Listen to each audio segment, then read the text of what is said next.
Oh,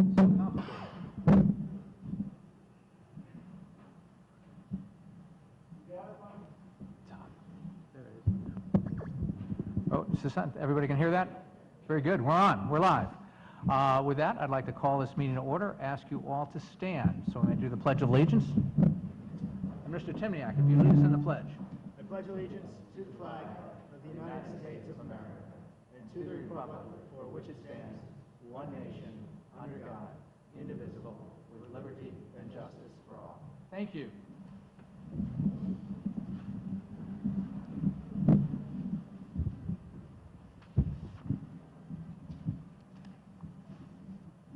All right, this is an exciting night tonight. We have the first item on our agenda is the 2018 Employee and Fairfield of the Year Awards. For the past 15 years, the Fairfield Board of Selectmen has been honoring outstanding individuals with Employee of the Year or Fairfield of the Year awards. Each fall, all the members of the public, including town and school employees, are encouraged to submit nominations for either or both awards. These awards have become a popular and rewarding tradition in our town.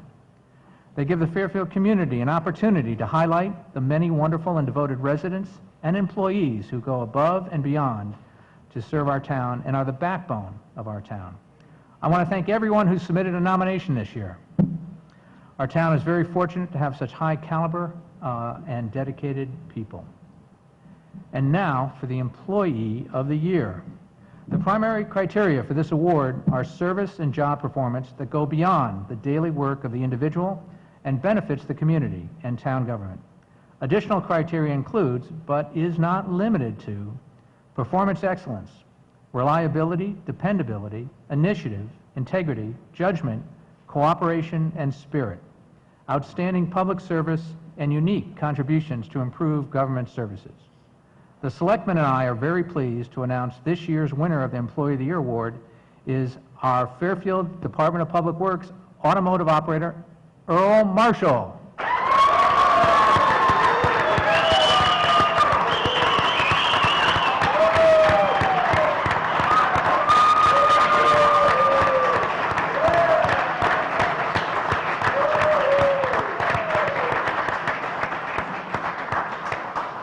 Mr. Marshall, if you could come up front and just stand by the podium. We have some, either based on how you're feeling, some other honors or some other embarrassment to give you tonight. The Selectmen and I want to thank those who nominated Earl as the 2018 Employee of the Year. Earl's nominators are his daughter Brittany Marshall, John and Cindy Cody, and Sharon Paul. Let's ask all of you to please stand for a moment. So we'll also ask Earl's family, who are also here with us today, to please stand. All right, now let's get another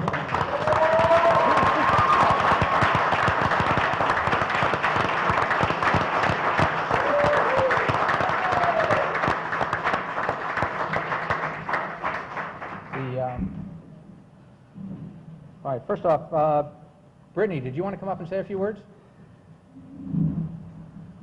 You just come to the podium, please.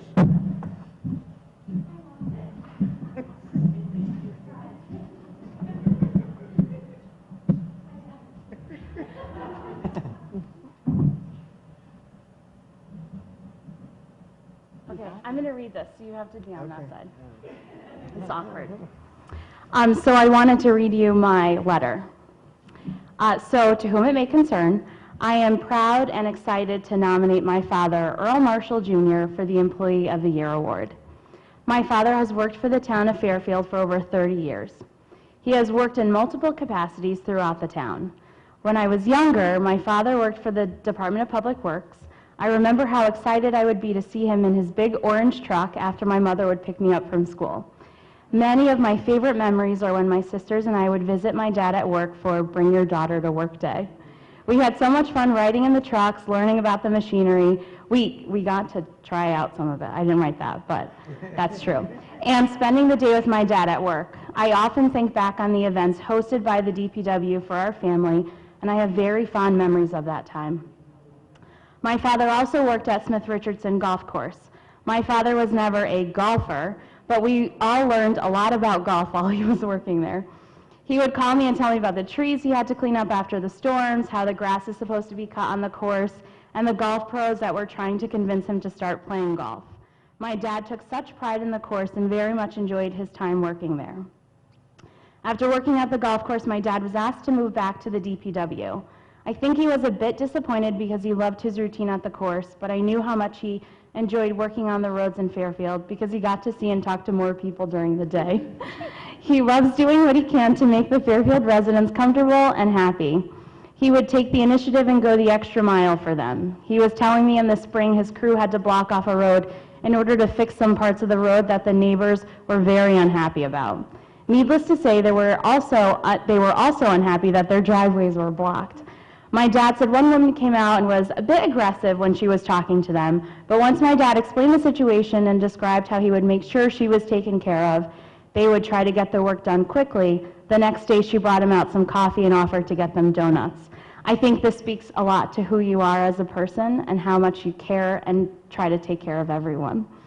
This is just one of the many examples I could share of the relationships my father builds throughout his time working for the DPW.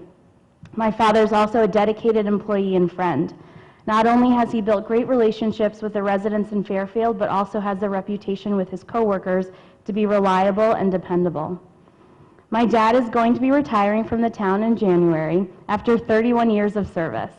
My family and I would be thrilled if he were chosen to be honored by the town he's worked in and loved for so many years. So I'm very excited for you and very proud of you, and I think you deserve this and more.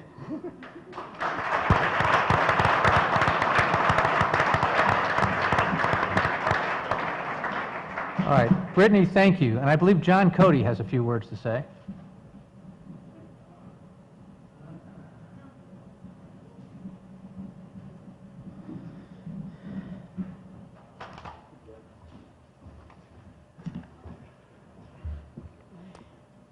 Earl is the essence of what it means to be a great employee. He is hardworking. He does the job right the first time. He never shows up late or leaves early unless for a family emergency, which makes him reliable and very dependable. He is one to always take the lead and has an uncanny sense of what works and what doesn't work. He works seamlessly with others and always invites suggestions from coworkers on how to complete projects efficiently and effectively. His service to the town of Fairfield for over 30 years is unparalleled and will be missed when he retires. If the town of Fairfield had more employees like Earl, there would always be a surplus in the town's treasury. God bless Earl Marshall. He is a wonderful employee, a great family man, and more importantly, a wonderful person, period. Thank you.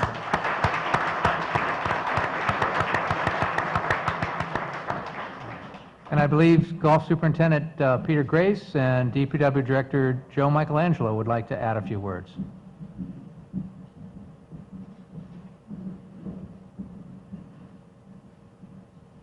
I'll be quick. Earl, everything's been already said about Earl. Earl is just a great, great guy. Today, we go down the streets, he'll be sweating, paving, hitting a tamp, and, hey, how you doing? How you doing? It's like, Earl is just, at one time we got this air conditioner that was just huge. 3 guys from Home Depot helped me carry it out. I said, Earl, I need help with this air conditioner. He said, I'll get it, boss. About an hour later, it was in. I said, how'd you do it? He goes, I just lifted it up with it. But Earl, I have never seen Earl without a smile on his face. He's just a wonderful person, a great employee, and you will be missed by the town of Fairfield. Congratulations on your retirement and this award.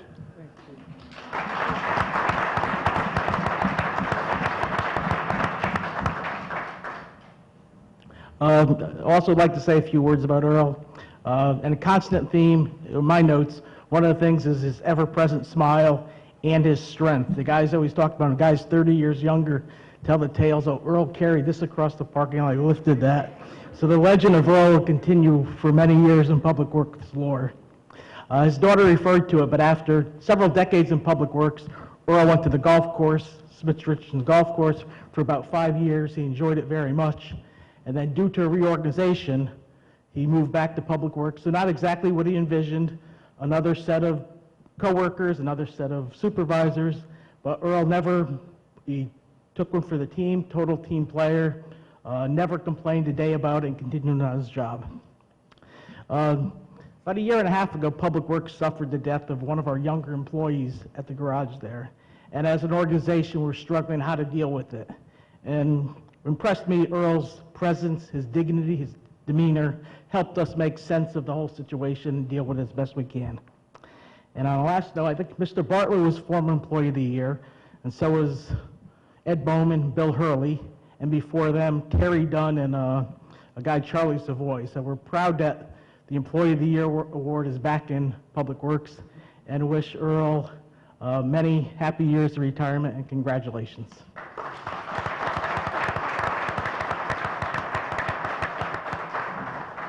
If you'd like, go right ahead. I have the comments of Sharon Paul, who also nominated my dad.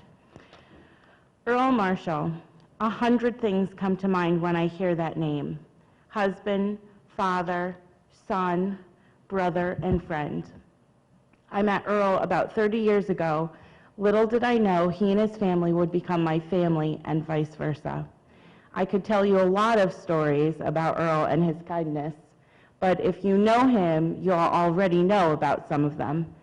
He's very generous with his time. He'll do anything for anyone, whether he knows them or not, and he's a rare individual, one of a kind, a gentleman's gentleman. I'm very blessed to call him my friend. Earl Marshall makes you want to be a better person. Congratulations on your award. No one is more deserving. From Sharon. Thank you. This is from us. All right, then if I might, let me turn to my two colleagues and ask if they'd like to add anything to this.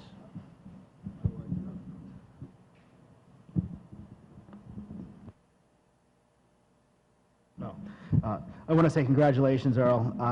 Those who know you best have certainly summarized all their years of experience working with you. I can say from my standpoint, after 31 years, you've certainly become a recognizable face around town, always on the side of the road, always willing to give a helping hand to the citizens coming by, or explain exactly what you're doing, like it was highlighted earlier. It's a trait which I hope has been passed down to the people. Yeah.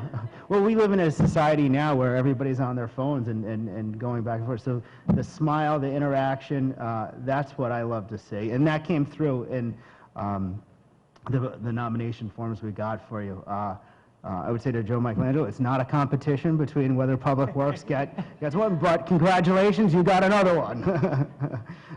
Thank you, and thanks for your 31 years of service to the town. It's appreciated. Mr. Bateson. Thank you. Earl, thank you, and congratulations. Brittany, I want to say thank you for your nomination form. It warmed my heart to read that, and it was a pleasure to award this to your father. Earl, thanks for all your service. It's not often enough we thank Public Works. A lot of the times I take for granted what they do. You know, the roads are plowed, everything gets done. To you, Scott, Joe, your department, thank you. But in particular to you, Earl, thank you very much for your service and the pride you've dedicated to all of us all these years. Thank you. Thank you.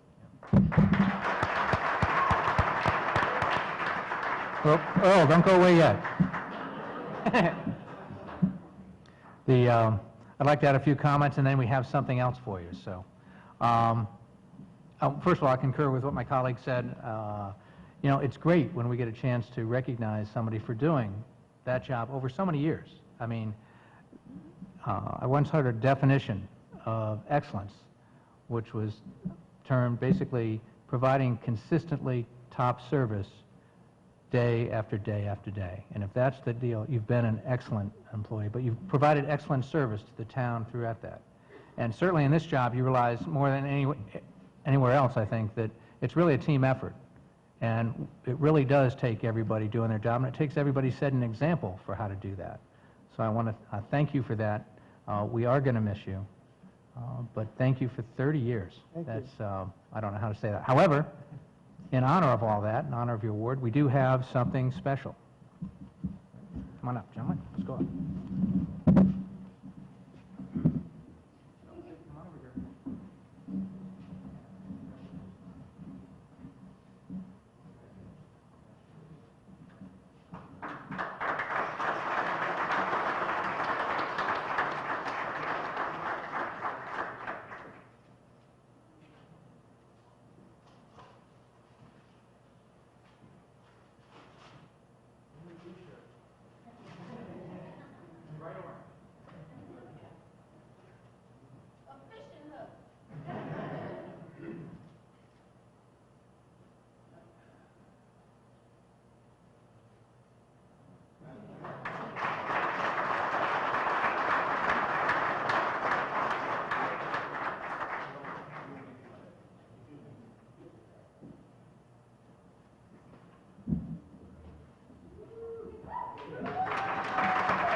And one of the issues, if you work for DPW, you spend a lot of time out on the roads, out in different places, and not really in places where people can see you or stop or say hi or say thank you, because they're out plowing the roads. They're out tarring the roads in the heat. They're busy at work while we're driving by in our cars. But in that mode, we wanted to take this opportunity to recognize somebody else from DPW. Want to recognize and honor Mark Klinko, who's in the automotive equipment operator for DPW. Mark, please come up to the microphone if you would.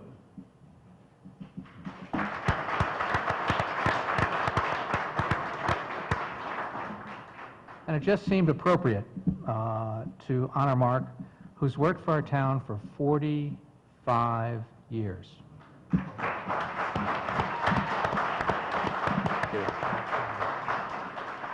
You know, when you look at how much people move around in jobs these days, I'm not sure that record would ever be broken. But, Mark, the town wishes you all the best in your upcoming retirement. I'd also like DPW Superintendent Scott Bartlett to come up to the mic and say a few words. Thank you very much. Earl, congratulations wherever you are. You disappeared.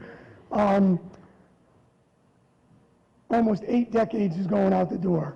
31 years, 45 years, different levels of people. Earl is the face of the franchise, that bubbly guy, always willing to go out and converse. Mark's kind of more reserved, but here's what you need to know about Mark that sets him apart from any employee everywhere. Mark is into tattoos. Mark tattooed a skull with a Town of Fairfield DPW hard hat and his time clock number on his body. If that wasn't enough, as he worked himself up in the ranks, he took every piece of equipment he operated. Dump trucks, payloaders, backhoes, and street sweepers are on this man's body. He is special, to say the least. But he, just like Earl, is going to be missed. He's part of the DPW family. You don't come in for 45 years like Mark does and get it done. I will share a quick war story about Nemo. Worst blizzard we had, and Mark went off on me after like 24 hours of work because I was sending him home for rest. He was telling me, we can do the job. Mark, I get we can do the job, but you got to get some sleep, and we got to answer the bell tomorrow and go back at it. But that's what this man brought to the table. For 45 years, yelling at me if I subbed out the work or gave it to somebody else, how come I can't stay and do it? Because you can't work all those hours in a row. But it shows you his perseverance and his willingness to get the job done. We will miss Earl. We will miss Mark. Again, almost 8 decades of great workmanship going out the door. But I wish them both the very best and long, healthy retirement.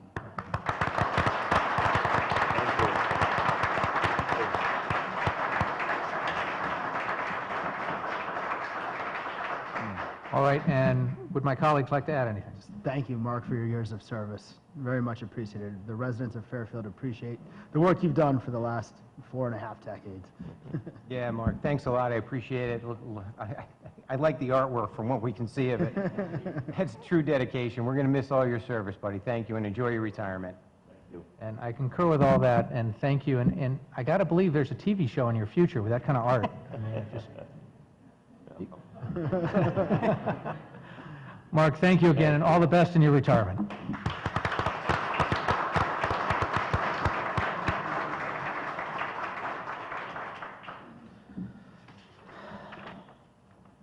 All right, now on to Fairfield of the Year.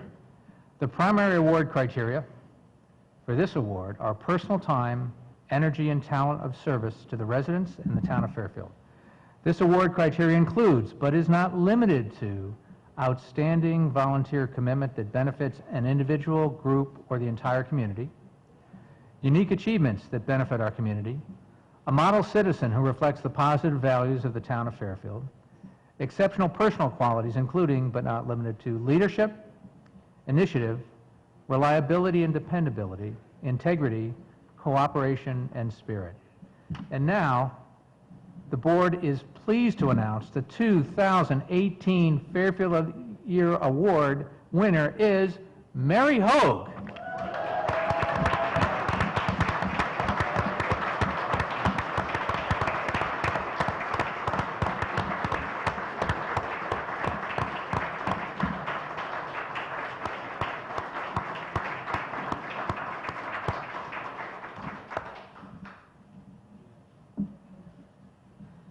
Mary, come on up for a minute. I'd also like to recognize Mary's husband, Guy, and their daughter, Emma, who are here today. Could you guys stand up so we can recognize you too? There we are in back, all right.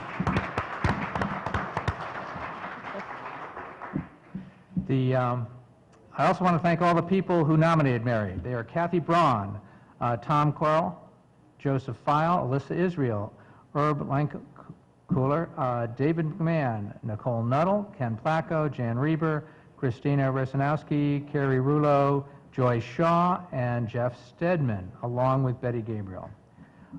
If all of you are here, please stand for a moment. That's like half the audience. Yeah, really. All right, guys, thank you.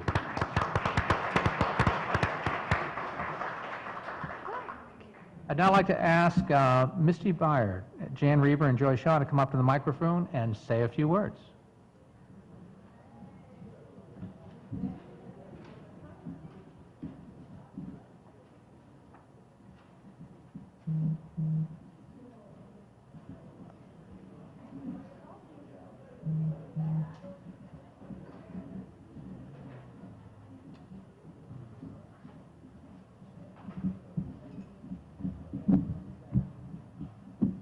Should I start? Please. Okay, I stand here and Jeff Stedman stands here. Wonderful Jeff Stedman. He's not here. He couldn't make it tonight, Stedman. We are absolutely delighted. So many of us are delighted that Mary has received this recognition, this very important recognition for her commitment and dedication to the town. I'm trying to remember the one time I was in town hall and Mary wasn't in there going to 16 meetings, and it never happened. She was always there. So I'm always so impressed. But I do want to share a couple of things about her past. She's been engaged in more committees than anyone I've ever met. She's been very active with the Fairfield Forestry Committee, the Fairfield PTA, Fair Plan, the Fairfield Earth Day Committee, the Mill River Wetland Committee, the Connecticut and Fairfield League of Conservation Voters, and of course, very importantly, the Fairfield Sustainability Task Force. Okay, that's tip of the iceberg here. And tip of the iceberg, some of the things that she's currently engaged in are kind of important to address here as well. She's been leading the Fairfield Forestry Committee's efforts to update the town's community forest management plan. She's developed partnerships with other groups and in and outside of Fairfield to advance environmental stewardship initiatives for protecting the community forest, something near and dear to many of us in the audience right now. With Fair Plan, she continues to participate in the monitoring of the water quality in the Mill River, following successful completion in 2017 of the multi-year river cleanup by the Exide Corporation. For the MRWC, Mill River Wetlands Committee, she helped launch the group's new website and expand its public outreach and advocacy, and I'm sure Joyce will mention a million other things that she's done there. Mary has had a long-term, she's been a long-term member and contributor to the PTA, and I think this is really key because she's been able to keep the whole youth population, the whole young family population up to date on all of the environmental issues and all of the concerns that we're all facing as we actively get engaged in Fairfield's committees. And as co-chair of the Fairfield Sustainable Task Force, she has had a major role in developing the first town of Fairfield's sustainability plan. And she's obtained town accreditation at the highest level in the statewide Sustainability Connecticut program. That's a huge thing. Let's give her a hand, because Bob Wall, you too. It's a huge thing. The amount of work that went into that project was amazing. So that's just tip of the iceberg. I need to stop talking. But Mary, we want to thank your wonderful family who's supported you every step of the way, because they love you so much. And we just want to thank you for your incredible dedication. Mary will move mountains, and she moves all of us.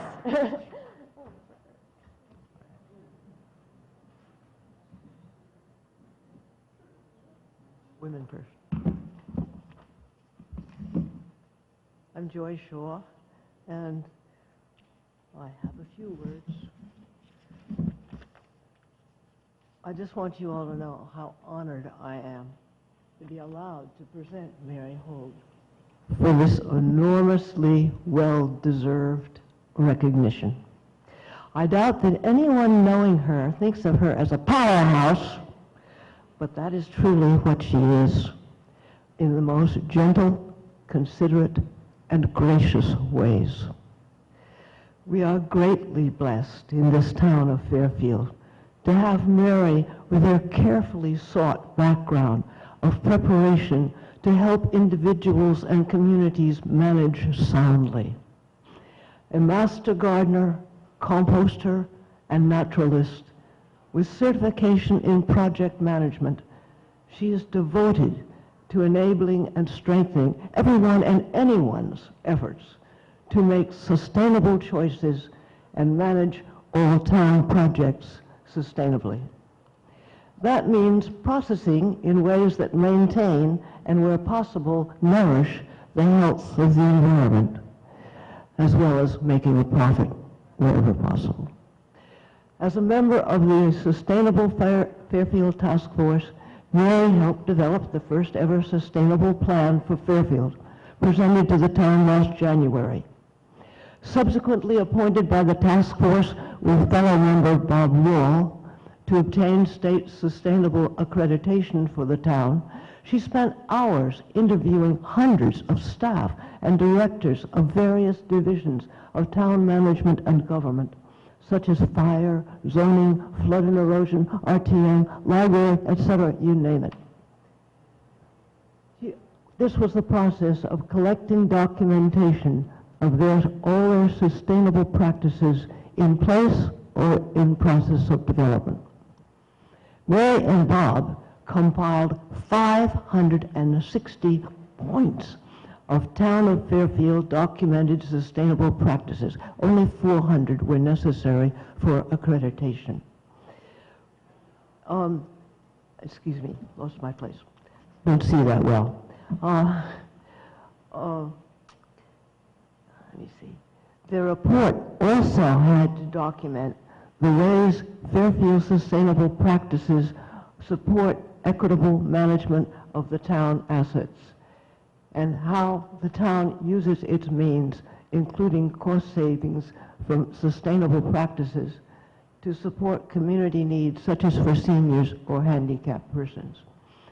I think I overlooked one point, maybe Misty covered, I didn't hear it, but what Bob and Mary did together made the town qualified to receive the very highest level of accreditation, the silver level, which it now has. You might want to clap for that.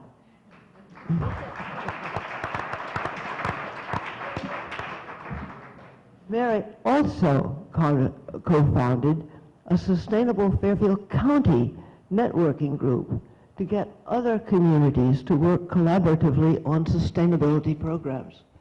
Support as needed in this program comes from the participants helping each other. There's no funding, no fundraising.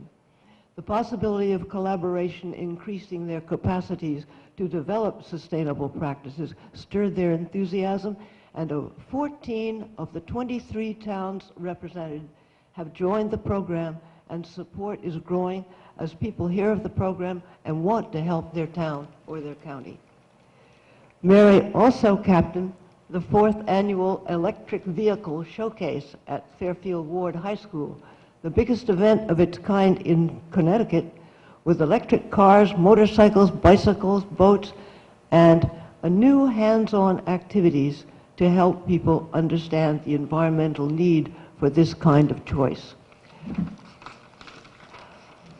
In addition to her major involvement in the sustainability drive, Mary co-chairs the local Fairfield Protecting Land and Neighborhoods called Fair Plan group, the Fairfield Forestry Committee, and the Connecticut League of Conservation Voters, and is on the board of the Mill River Wetland Committee as its environmental advocate. Sustainability is focused on 3 P's: people, planet, and profit. Mary sees the potential of this triple focus as incorporating a totally workable, holistic view of society. I hope we can all be supportive of this enormously worthy prospect. Thank you.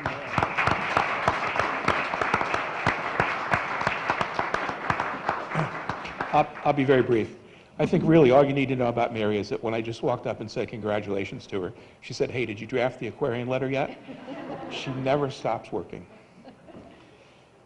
Congratulations, Mary, from Alexis, Kathy, and from me, a cohort that's worked with you for years at Fair Plan and on other projects.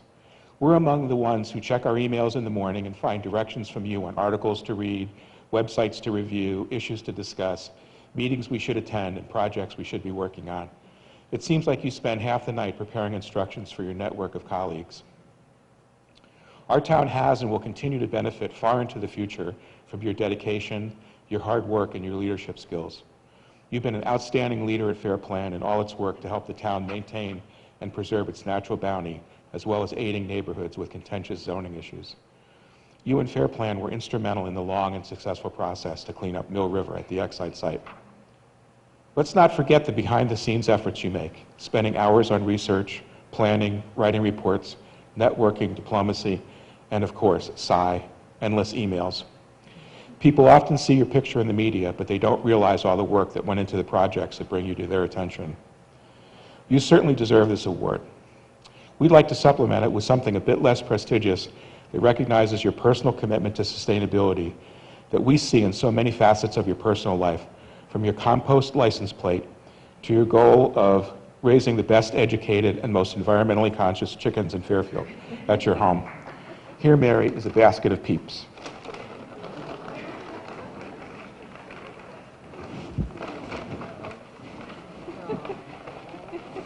Really, Peeps.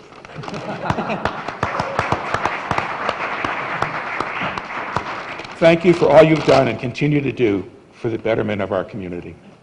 Thank you, Mr. Weaver. All right, then if I might turn to the board, do you have any comments to add? I certainly do. Mary, we see you at every meeting, so tonight is no different than what we're usually doing, although this time you're not advocating for anything yet. When we got the nomination forms in and I started reading through them, it sort of brought back every meeting you've been at, and every time you stand up here and advocate for Fairfield, for the people of Fairfield who don't come to the meetings, who don't do this, but believe in what you're working on. And, you know, I'm one of those people. I've had a very good working relationship with you, and I certainly admire the passion you bring, you know, your ideas and, you know, the committees you move forward to this board. It's been very impressive, and I'm thrilled you were nominated. Thank you for everybody who sent in the nominations. I think you hit it out of the park this year with Mary, so congratulations.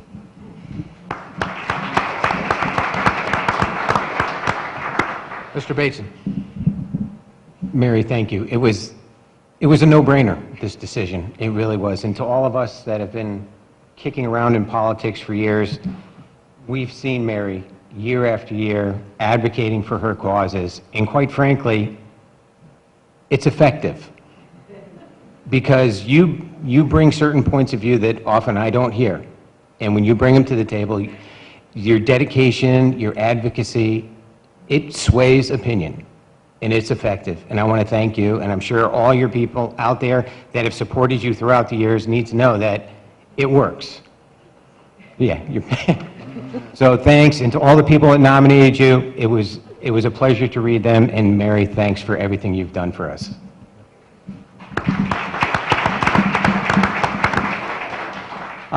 One, I concur with everything that's been said so far. It's amazing what Mary has done. Two quick thoughts. One, it's hard to believe somebody who's this quiet is also a passionate advocate for things, because I can't remember you ever raising your voice. Thankfully, it's strategic and targeted, and it's a family only, so that's good. That's good. Second, just on behalf of the whole town, thank you so much for everything we've done. And I look at the size of this room and realize that fortunately all your committees didn't show up, because we would have needed a bigger room. But thank you. Do you have any words to add in rebuttal? Well, I guess, I don't know if it's a rebuttal, but I would like to say that I feel that I am lucky to be on all these committees with all these amazing people, and it's really my honor to be with all of you. So I really appreciate all that we get to do together. It's a lot of fun. It's a lot of work, but we get a lot done, and I think, oh, I'm being stalked. So thank you, and I think that Fairfield is an amazing community. You know, we got the Silver Award. We're the most business-friendly town in Connecticut. You know, it's a great community, and I really appreciate being able to participate in it like I do. Thank you. Don't leave yet. We have a brief parting gift for you. Please, go right ahead. I was not planning on speaking. This is completely unannounced, so I'm sorry if that ruins things, but you know, I grew up with my mom being the PTA president of my elementary school, my middle school, my high school, PTA president of all PTA presidents. Earth Day Committee, I worked on her with that. I ran the art contest with her. You know, Connecticut League of Conservation Voters, we always host parties at our house, and I was there for those. And there's 1,000 other things that I probably don't even know you do. So to say the least, for me at least, it was long overdue, and you're an incredible person that inspires me in this town. So thank you for recognizing her.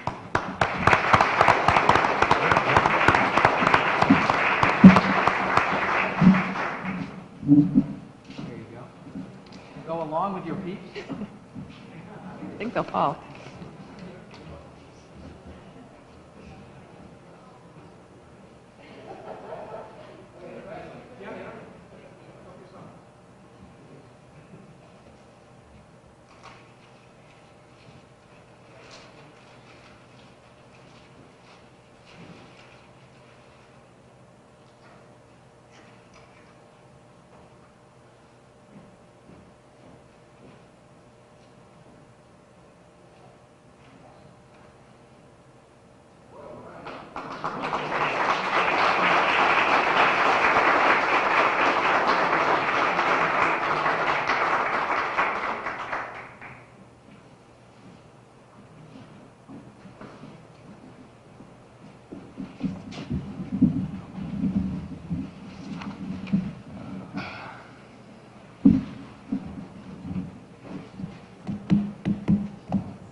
All right, now back to the agenda. I should point out that item 4 on here is the Sustainable Fairfield Task Force to hear a report on the Buy Local, Eat Local initiative. This was added to the agenda just so we could get Mary here.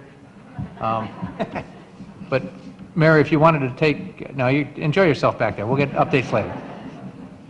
Next up, Senior and Disabled Tax Relief Committee to hear a report on proposed revisions to the tax relief for the elderly and disabled homeowners ordinance. Is Ms. Figuera here? So if you can come up to the podium.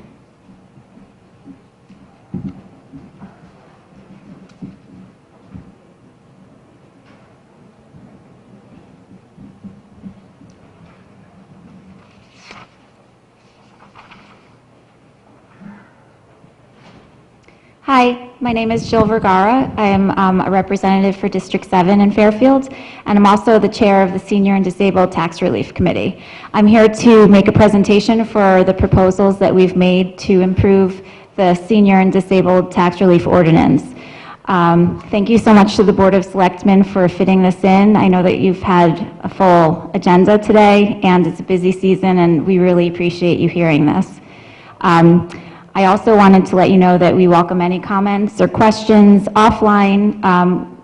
All of the members are willing to meet with you. If you have any questions or comments, please contact us. It's me, Mark McDermott, Cindy Parham, Peter Tallman, and Michael Hurley. I also wanted to make a note that Mark McDermott really was disappointed that he couldn't make it tonight. He's experienced a lot of personal and family issues. He lost his father over the summer. He's been incredibly dedicated. He worked even through that loss, and his mother's experiencing significant health issues. He's at the hospital right now, so he was sorry he couldn't make it. So the Senior and Disabled Tax Relief Committee was formed in January 2018, and since then, the committee has set out to review the tax relief for elderly and disabled homeowners ordinance, as we were directed to do per the section 95-15 of the ordinance. This review entailed examining the legislative history and recommendations of past senior and disabled tax relief committees, meeting with the tax assessor and addressing his recommendations to the prior committee made in August 2017, analyzing the 2017 and 2018 assessor reports given in June and identifying deficiencies, researching surrounding towns' tax relief programs and comparing them to Fairfield's, researching and analyzing demographic data related to seniors, talking with seniors at our scheduled meetings and at the public forum held in October 2018 at the Senior Center, and communicating with senior groups like Fairfield Senior Advocates.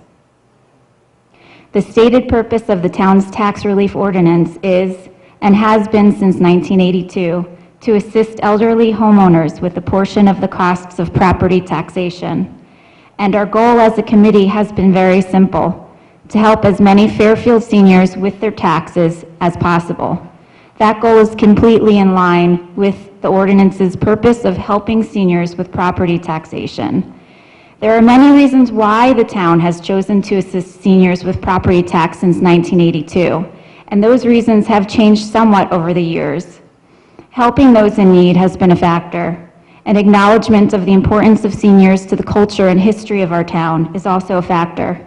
More recently, an economic analysis has revealed that retaining our senior population is integral to the town's long-term fiscal health and sustainability. Losing seniors costs the town money in the long run. So investing in a relief program that incentivizes seniors to stay in town and shows the seniors that the town values them makes financial sense for the town. The why that I just spoke about is different from the purpose. The clearly stated purpose of the ordinance is to help seniors with property taxation. The committee has been tasked to effect the ordinance's purpose. The guiding question, cutting to the core purpose of the ordinance, is: are we helping our seniors as best we can with property taxation? Can we make improvements to the program that will help more of our seniors and better help those currently participating in the program? We have found several deficiencies in the current programs. At the top of the list is an administrative burden. The tax assessor identified problems in administering the programs in his August 2017 email, and a past RTM Senior and Disabled Tax Relief Committee from 2014 also identified QTAV as a significant problem. The assessor's office lacked a clear definition of assets to be included in the asset test, making the process difficult both for the applicant and the administrator. The lack of clarity in defining this key eligibility limitation also invited fraud and inequity in the programs themselves. As compared to other towns' ordinances, Fairfield, with 3 different programs to manage and complicated eligibility requirements, stood out from the other towns in terms of complexity. The freeze program is particularly complex, and there have been 0 participants in the freeze program for 2 straight years. The second on our list was the decline in participation. This was yet another deficiency. The annual assessor reports given in June have highlighted a steady decline in participation since 2015. In 2010, the town had 1,656 participants in its tax relief programs. Last year, we had only 1,343 participants in our programs. That is a decline of over 300 participants at a time when Fairfield's population is actually increasing. This is a decline of nearly 20%. Last year alone, we lost 95 participants from our programs. Over half of those people who dropped out of our programs were kicked out of our relief programs due to excess income, meaning people who had been receiving a tax relief from the town in previous years could no longer receive relief because they suddenly exceeded our income limits. Number 3 of our deficiencies, a failure of relief for the relief to keep in line with the cost of living. Qualifying incomes for each of the town's tax relief programs are adjusted annually to reflect the annual inflation adjustment in Social Security income. This is an automatic increase established in the ordinance itself. Since 2013, the income limit has been adjusted by $3,600 over the past 5 years in this way. And this year, there is a 2% increase to COLA. So this will increase the income limits for the credit program from $73,600 to $75,100 in this year. These annual adjustments apply only to qualifying incomes, not to the actual relief received. So while the income limits have risen with inflation, relief has not. Despite rising costs of living, the amount of relief that the town issues its seniors has remained static for the past 6 years.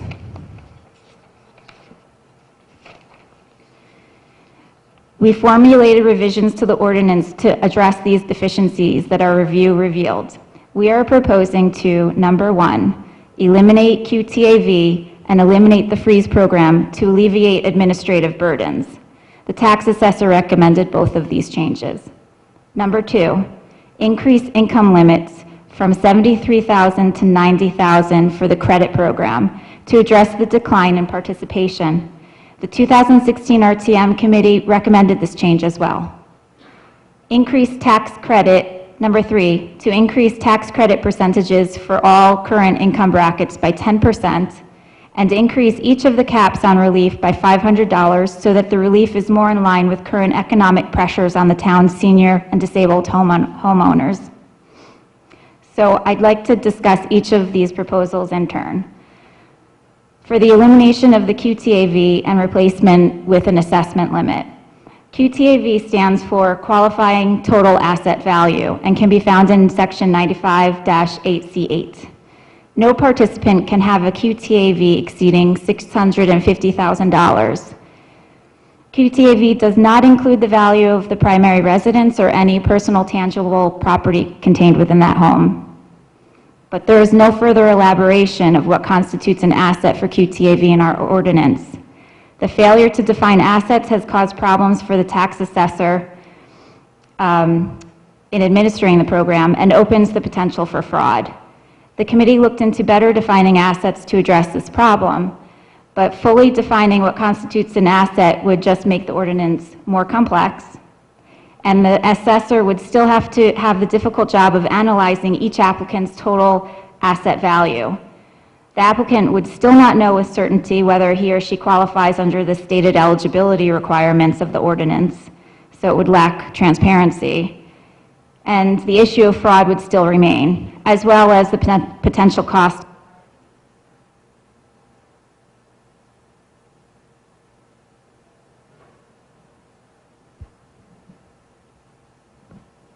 Oh, do we have anyone from, Is it on? Okay, thank you. As well as the potential cost of auditing the programs.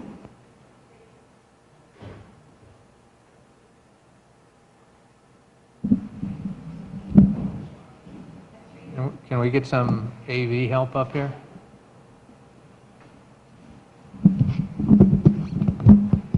Short term. A straightforward, simple assessment limit seems preferable for administration and transparency and simplicity.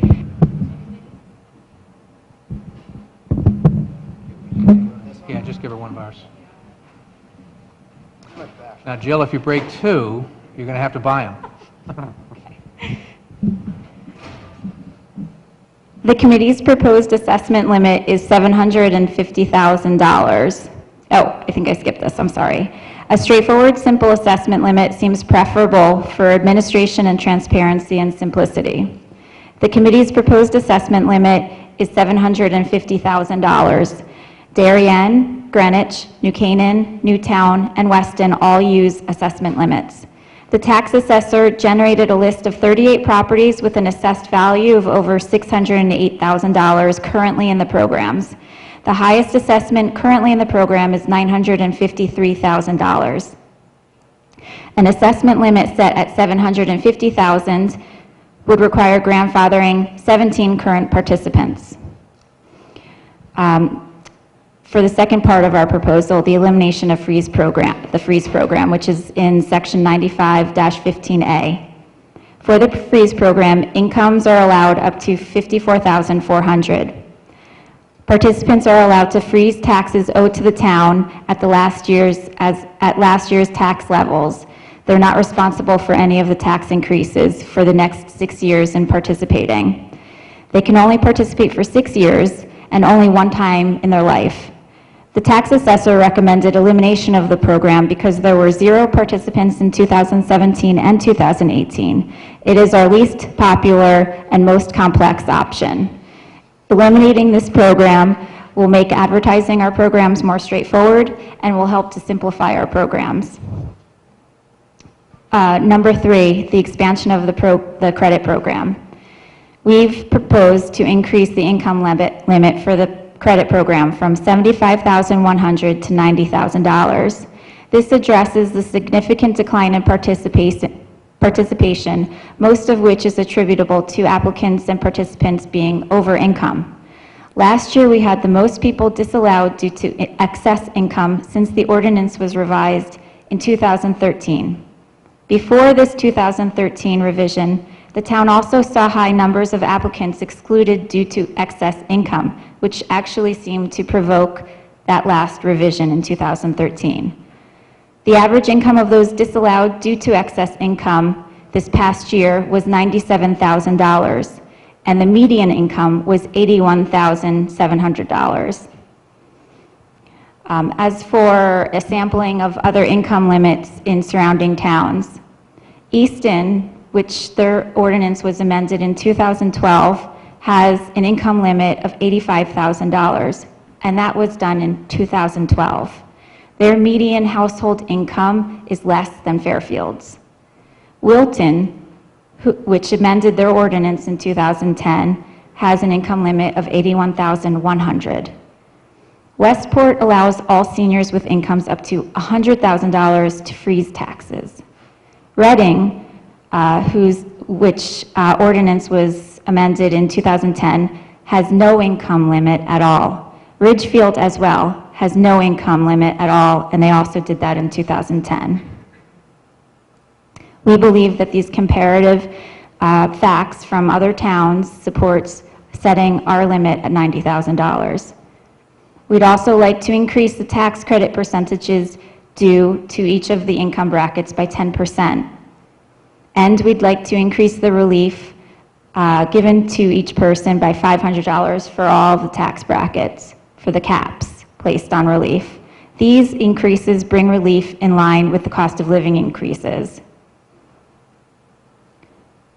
The projected cost of these changes is $629,000, which would bring local tax relief to be $363,000 more than what was budgeted last year. That would affect a 0.14% tax increase and raise the mill rate by 0.036.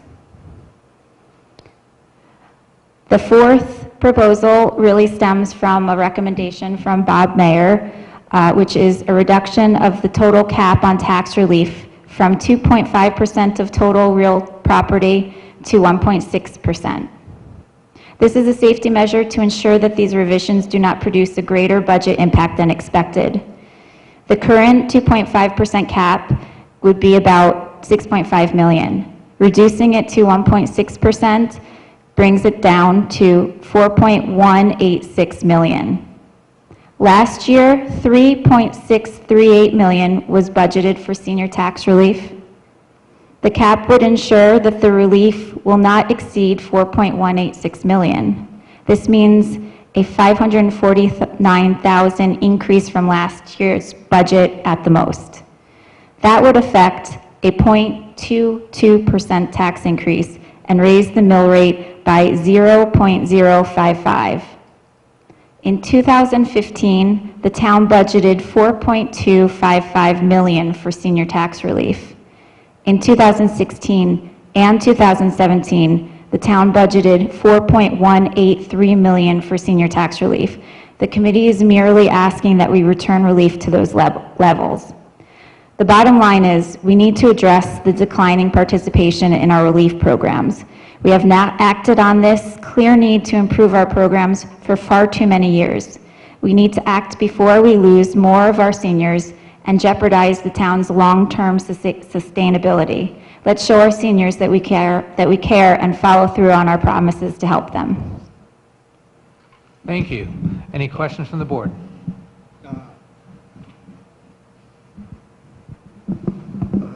I have a couple. Thank you very much for the report, and I'm going through it. This summary package, you guys, pretty thick. Is there a specific page which goes over that last section, what you were highlighting? Which part, the total cap on expenditure? Yeah, the total cap on expenditures. I started scrambling, taking the notes at when we increased the rate from 75,000 to 90,000. Like that, is there a whole summary on that? Yeah, most of that is in my supplemental memo from December. And you can also find some of the information has changed because of Mr. Mayor's recommendations. So one of the attachments where I actually list all of the projected costs and the changes to the tax rate and the mill rate, it's not applicable anymore. How many people would be included, I don't know if you said it, between the 75,000 limit, raising it to 90,000? How many people would be captured by increasing that? That's in one of my attachments. It would be,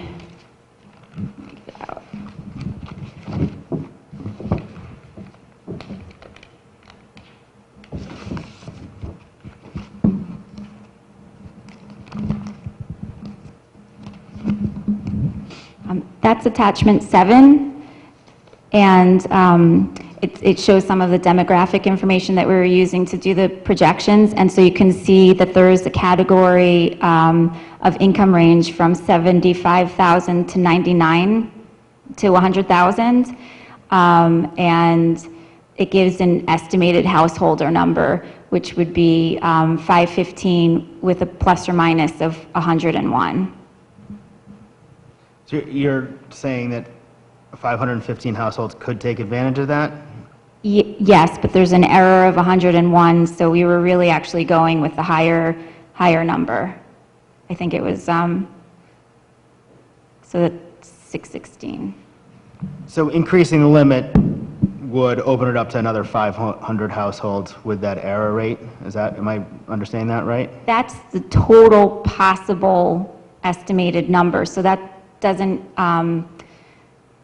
decrease it by the possible participation rate. So we don't know how to project our participation rate with the QTAV change, but one thing to keep in mind is that even towns that have no income limit don't have 100% participation. The highest participation rate that I've seen of any of towns, even ones including no income limits, has been 70%. And Reading, which is no income limit, has a 60% participation rate. So with those no limit towns, did you look at the total number which is allocated in the budget compared to what Fairfield allocates for the budget? I did. Okay, what's that? Where's that? That's in the comparative charts, and that's in attachment 11. 11.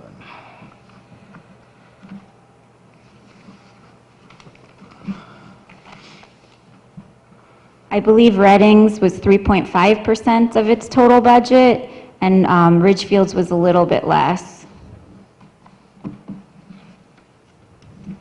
Reddings was the highest amount allocated for senior tax relief that I studied. So where it says residency, 3 years, that Reading requires you to be a resident for 3 years to take advantage of that? That's their only requirement, that and being over 65. Okay. And then Fairfield, we have to be a resident for 1 year? Yes.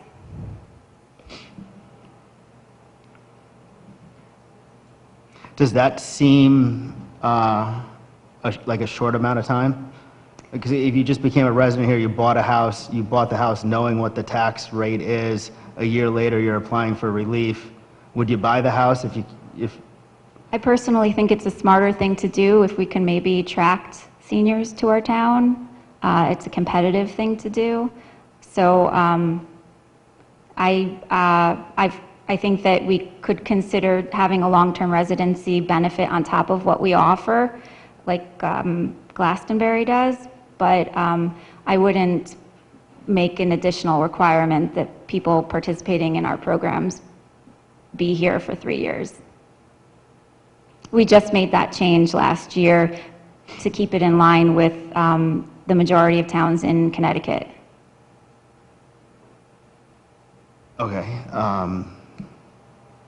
Yeah, I want to sort of think about this a little bit more. I have a bunch of questions. This is like your response triggers another question type situation I have. So if someone buys a house with the new overall income level of, was it $750,000 of assessed value? Yes. So if someone buys a house here in Fairfield assessed at $750,000, a year after they can apply for tax relief? If their income is under $90,000 and they're over 65.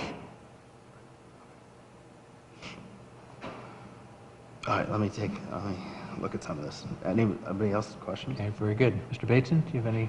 Yeah, just, thanks, Joe. This is a lot to take in. I'm not going to pretend to understand all the working pieces in this, but what I'm taking away from big picture, it looks like you tried to change the formulas to include more people, to spread the relief around, and then at the end, it looks like you saw a number, and then we reduced the cap. Is that fair to say? We changed the percentages to give people more relief, not really to increase participation. We increased the income limit to try to get more participants into the program, and then the cap came about because finance was uncomfortable with projecting for the budget, not having had a history without a QTAV. And so, no, it felt like it was necessary to put some sort of cap on this to make sure that it wouldn't go out of control. Okay, by putting that cap in, if we push up against the cap, everything gets, how do we handle that? We've been discussing this with Ross Murray, and we would do a proration. He found out from the vendor that it's possible to do that for the benefits generated, and my committee needs to meet about it, but I would recommend that we impose a proration on the new participants to ensure that the current participants have no reduction in benefit.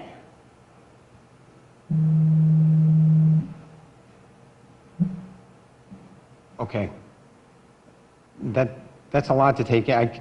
All right, it just seems to me that, like, you tried to expand the program, and then it sounded like it got too expensive, so we're limiting it. I think if that's, I'm not saying that that's your intent, but that's what I'm seeing from looking here, and if that's not what you want to do, maybe you want to revisit the income levels or something to bring it back down so that we don't have to go to the proration. I would hate to see somebody at the bottom that was expecting a certain level of credit. Now we've expanded the program, now their credit gets decreased because we have more people at the top. That concern. It won't be an issue if we only reserve the proration for the new participants. And also, it wasn't a matter of over costs, it was a matter of risk and not knowing exactly how to make that projection, or not being comfortable with the projections that we I made. understand this is all projections, and I get that. So right now, what we're looking at, where you are with the legislation that you're moving forward with, I guess, the total expected impact on next year's budget is an increase in tax relief of $630,000. From what was budgeted, it would be an increase of $549,000. What was budgeted last year? Yes. Yeah, about 3.6. 3.5, 3.6. Okay. Mike, just to you, is that number workable to you in the way, I got to imagine you're starting to think about your budget now. Yep. And putting it forward. I mean, are you comfortable with that? I think that the challenge, and first off, I want to comment on Ms. Vergara, who we've been talking back and forth for, I think, a couple months now, and the committee did extensive work in terms of reaching out to other towns to see what they did, how they did it. We had to get back and do a little follow-up to get responses from all the towns. Is that a Thank fair way to you. say Yes, that? you're very helpful in that. Thank you. So that to give them all the information to work with. The biggest challenge in this right now is transition. I think from a value standpoint, philosophically, everybody would agree that we'd like to be able to give our seniors more tax relief. That makes good economic sense. The issue is transition. How do we get there, and what's the impact on folks not on the program? Because they're the folks that are going to be paying for the additional taxes to support the increase here. And the challenge there is certainly for the seniors that are just on the edge that don't qualify. They're going to be paying for the seniors that do qualify for this. So I sympathize dramatically with the RTM's issue of how do you kind of balance that, and I thank you for thinking that through. We've got a number of issues here. One is that we're going to have to make a projection for the budget in, let's say, February. Our board will vote on it sometime in March. All right, the seniors don't sign up for this till May. So there is no actuals. This is all about what's projected by finance and what risk, as Jill pointed out, what risk we want to take. The second is we're also picking up the tab for the state in terms of the $400,000 in an unfunded state mandate for senior and disabled tax relief, a program the state put in, then defunded last year. They defunded it in mid-year, so we had to cover that, but we didn't have to budget for it. This year we have to budget for it. So the combination of the two is about $1 million increase in what we're doing in this year's budget. The state piece was 450? 400. State piece was 400,000. It's in their senior and disabled tax relief program. We handled it last year, so it wasn't a big issue. It seems like Fairfield on the property tax credit side takes a bigger piece of that than most towns. For a lot of the cities, they were worried about the rental reimbursement program that the state defunded and then funded again. That for us isn't as big an issue. We don't have as many renters in general, and we don't have as many senior renters, but we do have a large number of seniors that own property, and so they get $400,000 now from the town, formerly from the state, and this increase, so that's not a change for the seniors. That's the money they were getting. So that's not an increased benefit. That's just a change in who pays for it. Now the Fairfield taxpayers are paying for it rather than the state. And then second, so this is coming in. So, and also the RTM hasn't voted on it. The RTM will vote on this in February? No, in January. January. So when the RTM votes on it, then we'll have a better definition of exactly what the rules are, but we'll have 2 weeks of experience, you know, 2 weeks of thinking about it before we are putting together a final budget recommendation that'll come to this board, you know, in late February, early March. I'm not quite sure when the date on that offhand. So that means... Actually, we'll look at the data later, so. I wasn't even thinking about the other piece of that. So now you're going to have to incorporate $1 million. Yeah. Personally, I just think it's disgusting that the state can just get away with this. I don't see how they can do that. I don't see how they can walk away from that and be happy that they passed a budget and pass the budget on the backs of our seniors, or in this case, literally forcing towns to raise taxes to cover what they didn't want to raise taxes for. So they just took it from income tax to property tax, but that is the That is the way the state operated that last year, and when they passed the budget, that's what they did. That's the worst part about it to me, is that it could have No, been done I get it, Jill. It's just- progressively with the income tax, and now it's having the people who you're trying to help actually pay for their own relief in a regressive form of taxation. So it's a I think when you present this to the RTM as a whole, I don't know where you are in that process, but I think you need to point out this state piece to them also. okay. Because if I was sitting on the RTM, that would weigh on my decision too. That, you know, I want to do these programs, but if these bucks keep getting passed down from Hartford to Fairfield, I mean, these coffers are going to start drying up, so. Is there any possibility that the state might pay for it this year, since that was a big part of the campaign? Actually, it wasn't a big part of the I campaign. thought that there was a lot of talk about property relief. Yeah, for the middle class, not for seniors, and the state won't be offering their budget till the first week in February. So at this point, given they have a $2 billion deficit to make up, I'm not sure how they're going to pay for some of the other things they talked about. But however, I'm hopeful that they will. They've also promised that they will not reduce municipal aid. So we're grateful for that.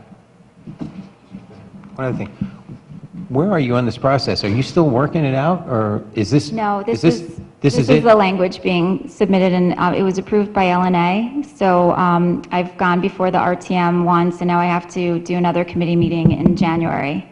And but importantly, the vote is on January 28th. Yes.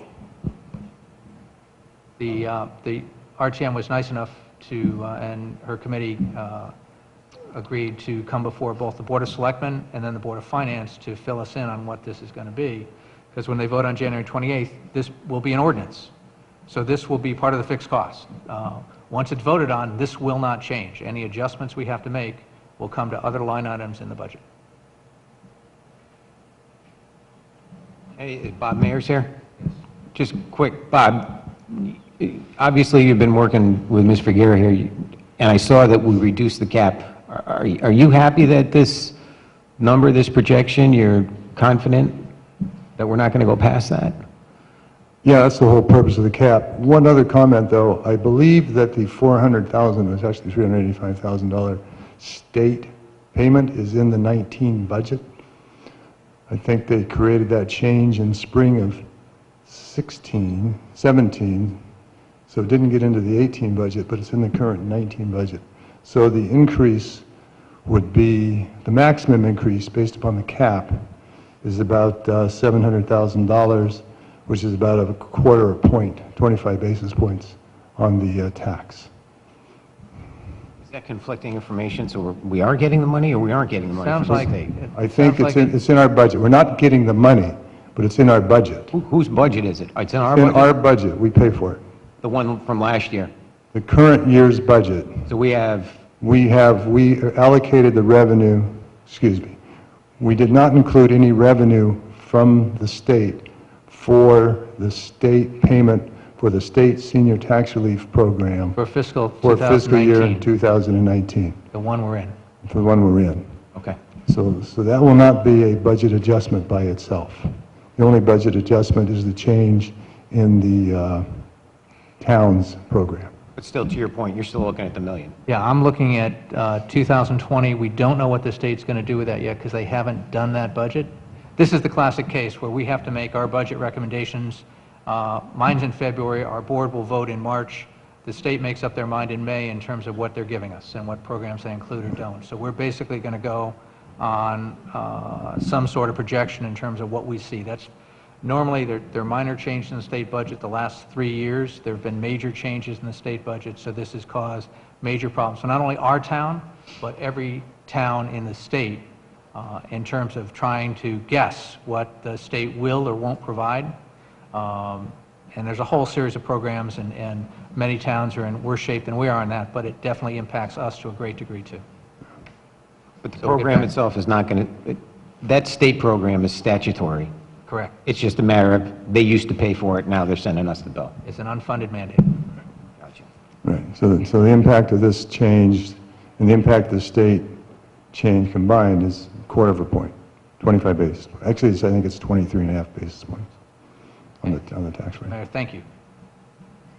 All right, unless there's any more questions from the board, it is happening in, vote in January. You are giving an update to the Board of Finance on January 8th. Yes, January You 8th. can follow along with that too. And the RTM discussions will be at the committee level when? What's the date of that? January 22nd, the day after Martin Luther King Jr. All right, and then final ones on the 28th. Yes. Jill, thank you very much for Thank you. putting all this together. Thank you And for again, hearing this. I want to compliment your committee on, I haven't seen this kind of extensive work done on a senior tax relief modification in some time. So thank you very much for everything. Thank you.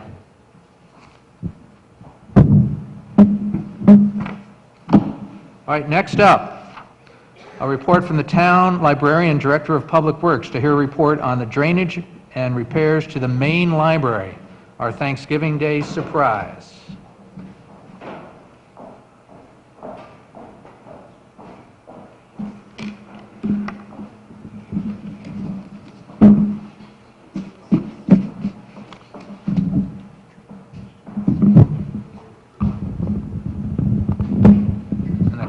Okay. Hello, I'm Helene Murtha. I'm the town librarian. With me tonight, I have Joe Michelangelo, the Public Works Director. I have James Ryan, the Building Maintenance Manager. And in his role as member of the Risk Management Team, I have Emmett Hibson. And I'm going to invite Emmett up right now. He's going to lead us through the library update.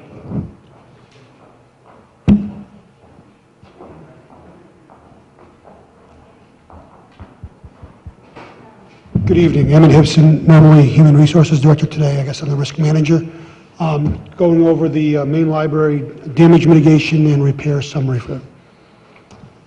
As you may or may not know, on Thursday, November 22nd, 2018, Thanksgiving morning, early around 2:30, the backflow preventer, which is a valve that prevents water from going a certain direction, it failed, and water flowed unobstructed from that valve to the into the library. Excuse me, Emmett. Could I ask the folks in back to please carry your conversation on outside this room? It's a little distracting while we're trying to listen up front here. Thank you. So the water flowed through the library until it activated a fire alarm on the first floor ceiling at about 2:30 in the morning. The response was immediate from the fire department, which then called in James Ryan from DPW, who arrived there around 2:45 in the morning. Also early that morning, the first selectman's office, first selectman was there, Helene was there, James Ryan was there, J.P. McGuire also showed up, and they started mitigating the damage immediately. That included taking out wet wallboard, ceiling, and also putting in fans and dehumidifiers to begin the drying of the building. So once that was done, Friday morning, they started getting into assessing the damage and figuring out what needed to be done. And basically the areas that were damaged was extensive second floor, first floor, and basement. Second floor had the main hallway, the children's room, the administrative hallway, and the rotary room. The first floor had the circulation area, the main stairwell, and hallway, the main room and bathrooms, and the basement had offices. All the offices were done. So on the second floor, included carpet in the rotary room, carpet in the children's area, carpet administrative hallway, and carpet in the rotary room. Baseboards in the hallways, rotary room and children's room, and the wallboards in the rotary room. First floor included circulation area, sheetrock, the ceiling, the art gallery, sheetrock in the ceiling and the wood floor. The main hallway had sheetrock, the ceiling.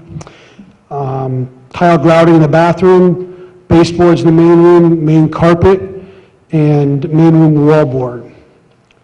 The basement damage included the basement carpet, one computer, one printer, some wallboard, and ceiling tiles. So it was pretty extensive, the amount of damage that was done. We got the damage under control. We started with the mitigation effort. So James Ryan, as I said, arrived at the library at 2:45 in the morning. They immediately started cleaning it up. Kerma, who's our insurance carrier, was notified. And then meetings were held on Friday and Saturday of Thanksgiving weekend with personnel from the library, DPW, JP McGuire, the Risk Management's office, the Fire Marshal's office, and KERMA regarding what mitigation we're going to do, what kind of scope of work we're going to go, and what our insurance company was going to cover. So that work continued on, through Monday, and then we held meetings that also included the first selectman and our environmentalist, AMC Environmental, to discuss what we thought the scope of the project should be. KERMA also had an independent adjuster there. So JP McGuire is on KERMA's list, but they also use an independent adjuster. They both go through, evaluate what the damage is, and evaluate the scope that's going to be covered under the project.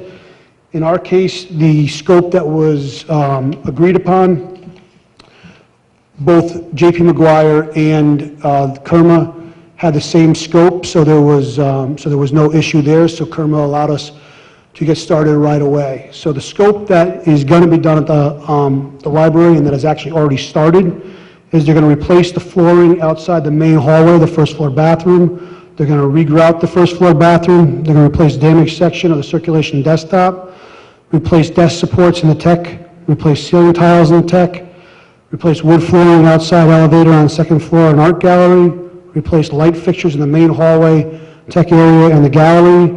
They're going to paint line of sight. So Connecticut's a line of sight state, which means that not only do you repair the damaged area, anything that you see gets repaired. So the carpet that they're replacing and the painting is going to include not just damaged areas, but you're going to have all new carpet on the first floor of the library. All the first floor will be completely painted.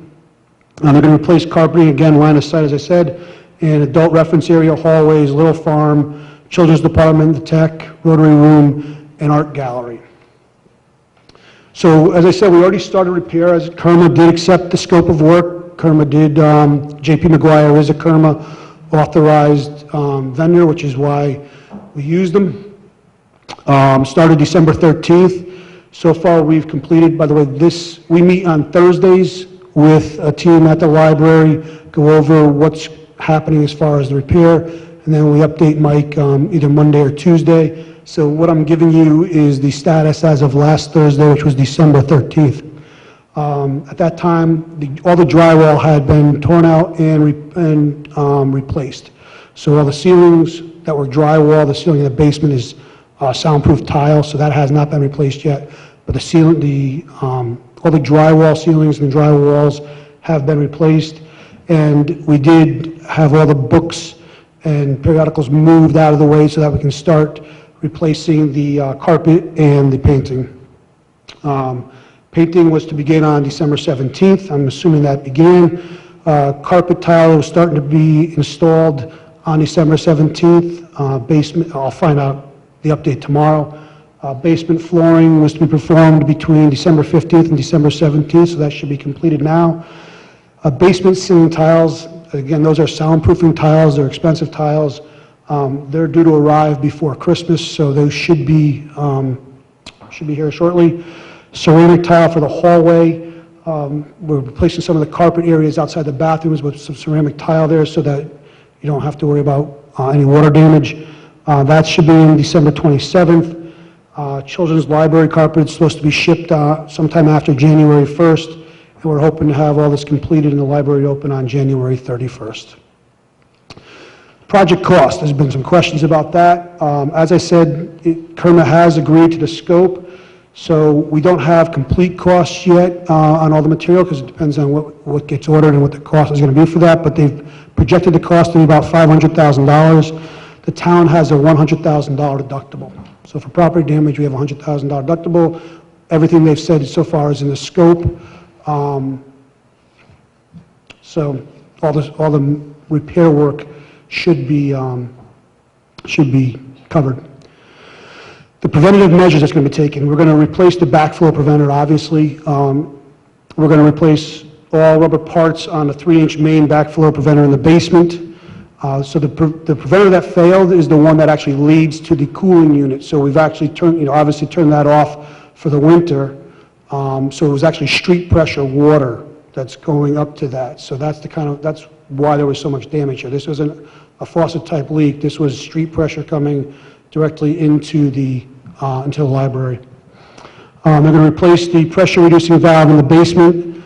We're going to add a leak detection alarm to all areas.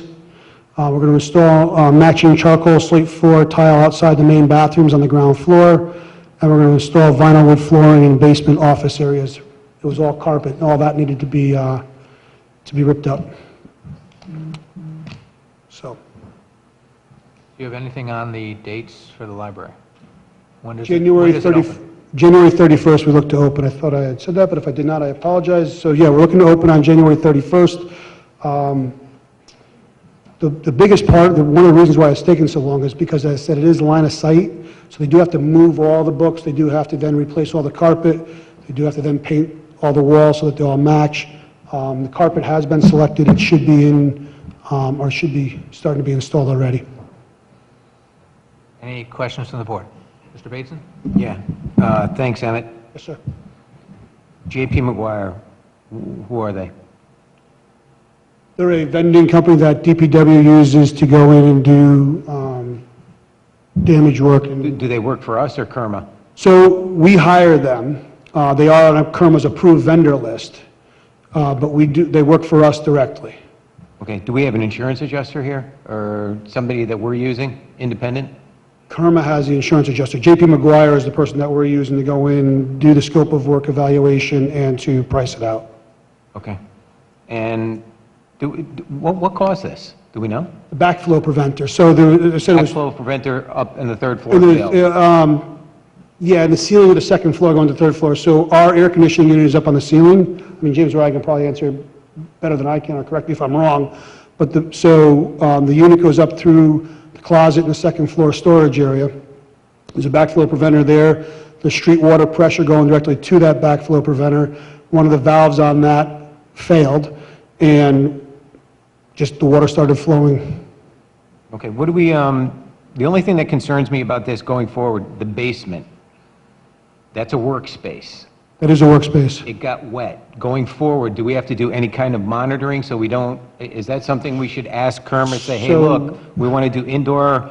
We're putting, we currently did not have monitors there for flow. The reason we got... Yeah, we wouldn't, but now... We are planning, so that's beyond our scope. That's an additional unit, but we are planning to put sensors in the library to detect water. So what about in the basement, the workspace? Now we've had water damage down there. I imagine everything's going to be cleaned, dehumidified, all that stuff. But going forward, is there something we can ask Kermit to do monitoring for a year so that we don't have a workman's comp claim a year from now saying, I was sick because it got flooded and it was damp down there?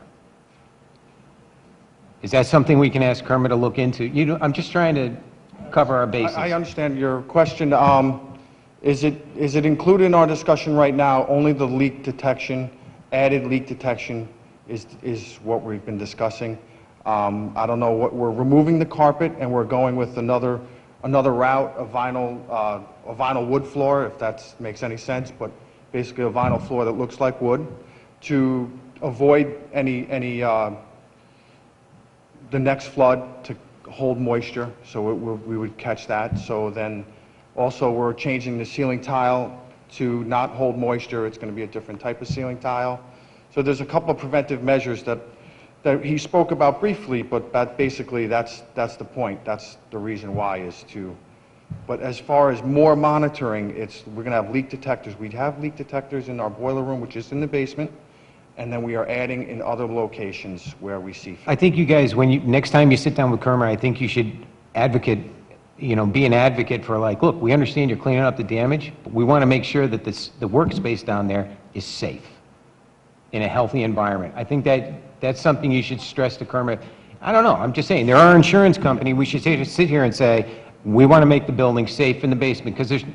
So maybe I didn't get that. So one of the reasons why it's taking till January 31st is because we actually could have not gone the length we went to. Under what our environmentalist told us, anything that had dried within 90 some odd hours, we actually could have just repaired and moved on. However, we decided that anything that got wet, was actually coming down because of the question of if any environmental issues come down later. So we took that step. So there was stuff that we could have actually kept in place, just repainted and continued on with, but because of the concerns that you're raising, we had those same concerns, and our thought, so we removed all the molding, or all the carpet in the basement, and the tiles that I told you about, those are expensive soundproofing tiles. We probably could have kept those in there, or at least some of that. We didn't. We removed all that. So we went to the... No, Emmett, Yeah, you- just no, be- you answered the yeah. question. You answered my concern Okay. by saying you went above and beyond in remediation to Oh, avoid we- my concern. Yeah, Yeah, but we did. I also want to take a point that from day one, from the Monday session when we're assessing the damage and what we're going to do, public safety was the number one criteria, both for our employees as well as for our residents. The goal was not to open up the library as quick as we could. The goal was to open it up as safely as we could on a timely basis. So we've kept that mantra in mind at every step. That's been the value set in which we've evaluated all these issues. And I want to compliment our folks for taking that through. How are we doing with, what about the people that, the employees? What So are we doing about the one thing I didn't get to, which is kind of where I'm going now, is the library servicing during the closure. So some of the employees are actually working in the library, moving some stuff, getting some administrative stuff done, but others, excuse me, we've moved stuff to Woods, and we've changed the hours. So Woods weekday evening hours have been extended to 9 p.m. Pequot weekday hours adjusted to early opening of 9 a.m. January programming, the rescheduled and moved to Woods, additional children's programming at Woods, and the jobs program has been moved to the Bigelow Center. So we're moving our employees, we're scheduling them, we're using less part-timers, so some of the part-time employees have been cut back, but our full-time employees, we are using, we've adjusted the hours, adjusted their work hours, adjusted the hours at the Woods branch, and getting as much done as we can.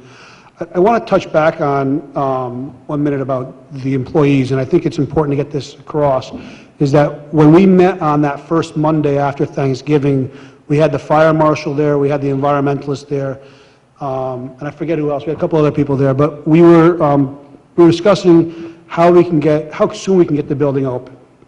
And during that discussion, and I think we could have, if we went with the bare minimum, I think we could have got the building open by the end of that week. I think they told us if we had partitions and things, got the bathrooms functioning, and I created moved some exit signs around so that it was clearly marked, we could actually meet the minimum criteria to have the building functioning. And so we thought about that, and I would say we met in the morning, it's say maybe 10 o'clock on, or 9:30 on Monday morning.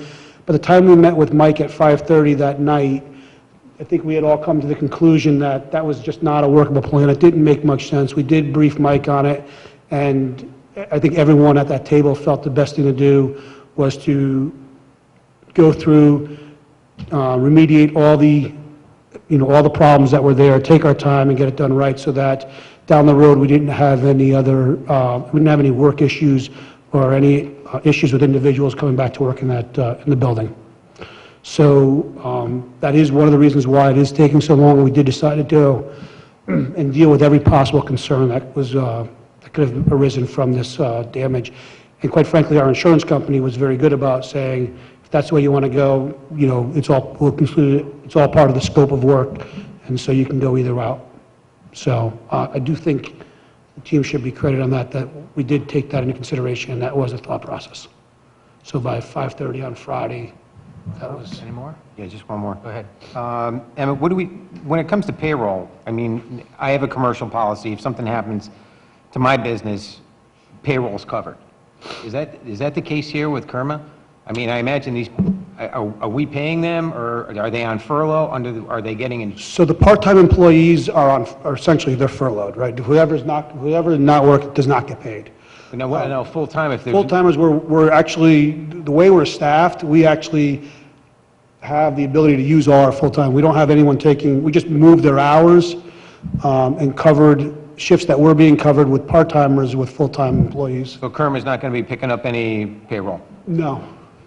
Okay. Thank you. Very extensive. I'm sure it's been a lot of work since Thanksgiving. Any idea total number from Kermit what the total amount of damages ended up being? So we have a rough estimate of about $500,000. And then is there a specific like project manager overseeing everything? I would say James Ryan is the project manager, and then JP McGuire is the general contractor.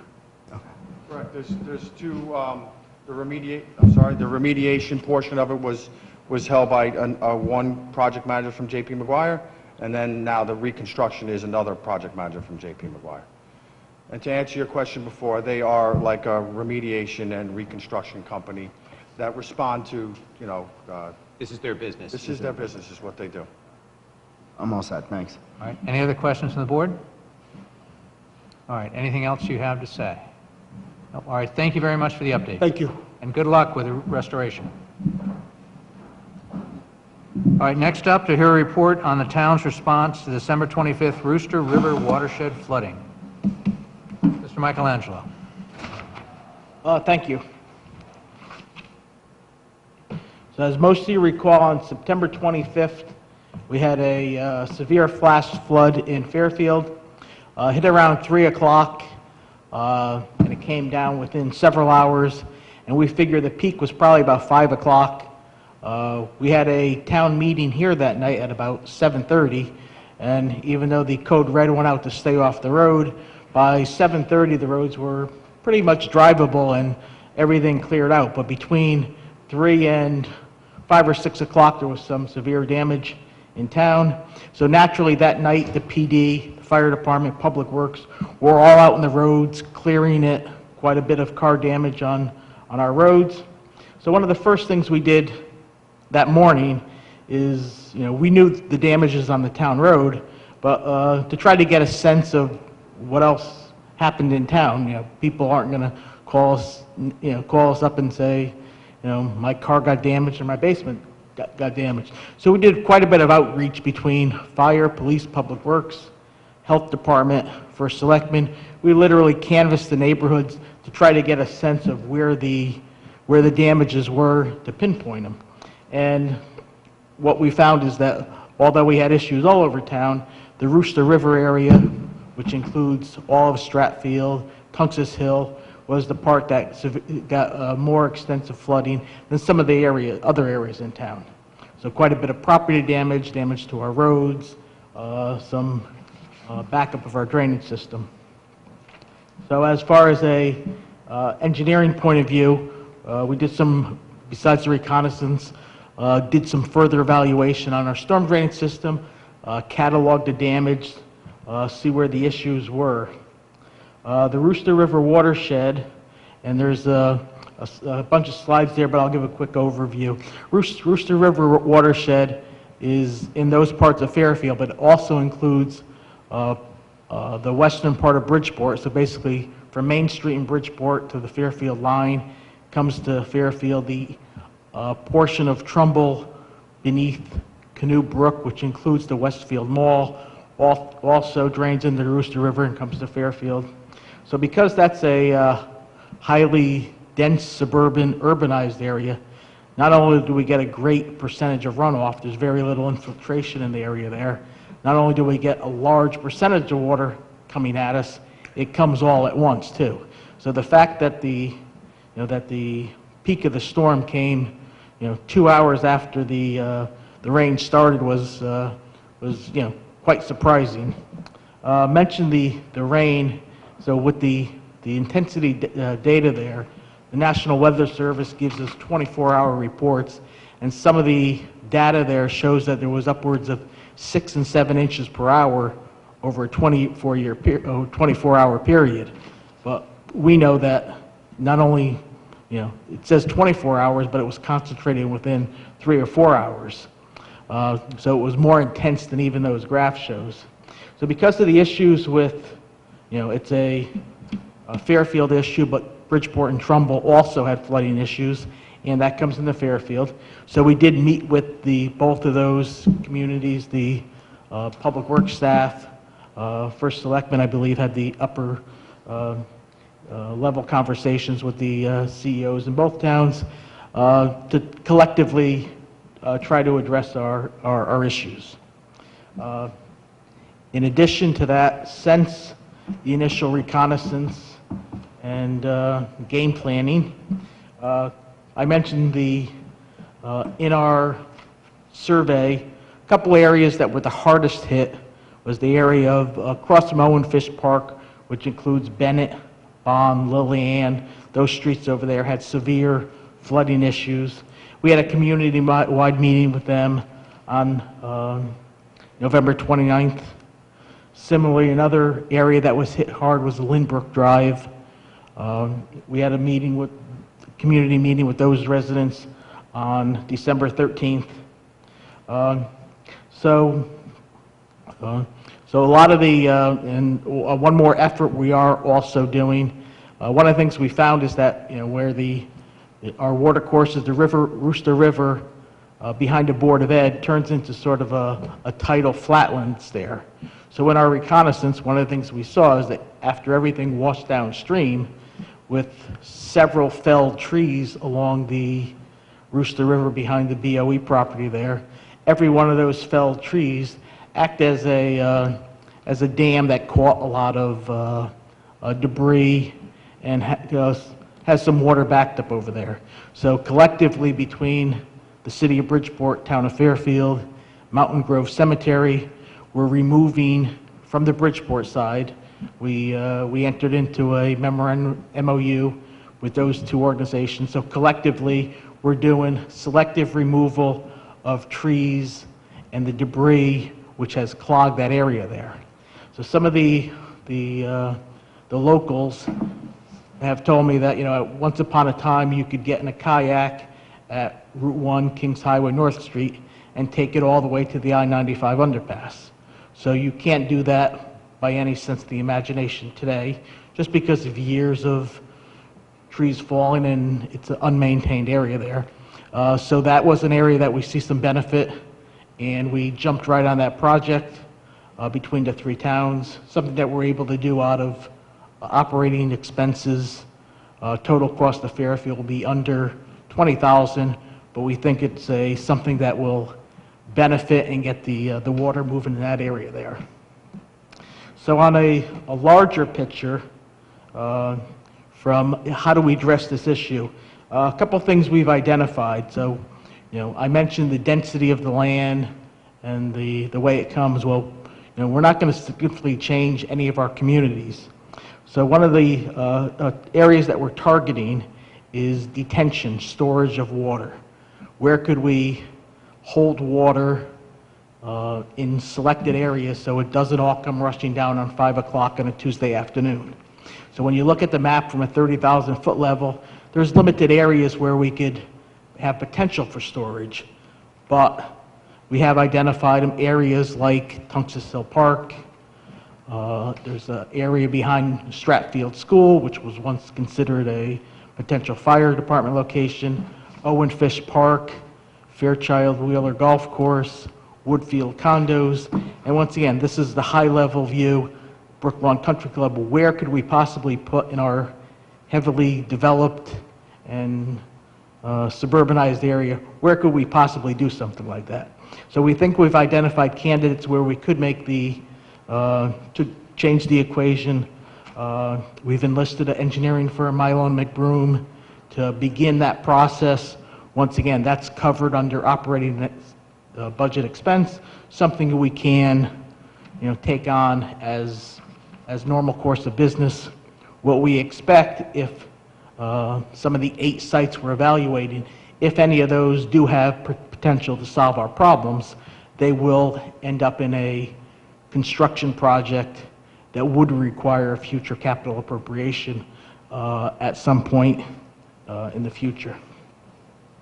I think I covered most of the items. One of the things I mentioned, the 2 areas that we targeted as the worst areas for a meeting, which we had meetings on it already.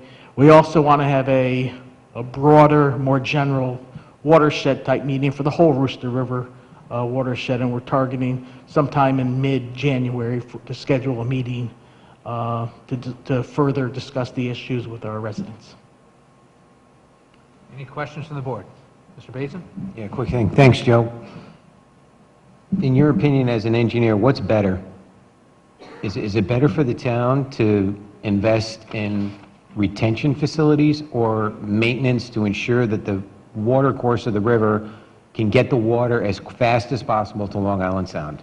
And I think the detention is the preferable approach, because not that maintenance isn't important, but one thing that we, and I'll sort of take a step backwards. So our storm drainage system in town isn't one collective storm drainage system. It's a bunch of smaller storm drainage systems that discharge into rivers and streams on private property.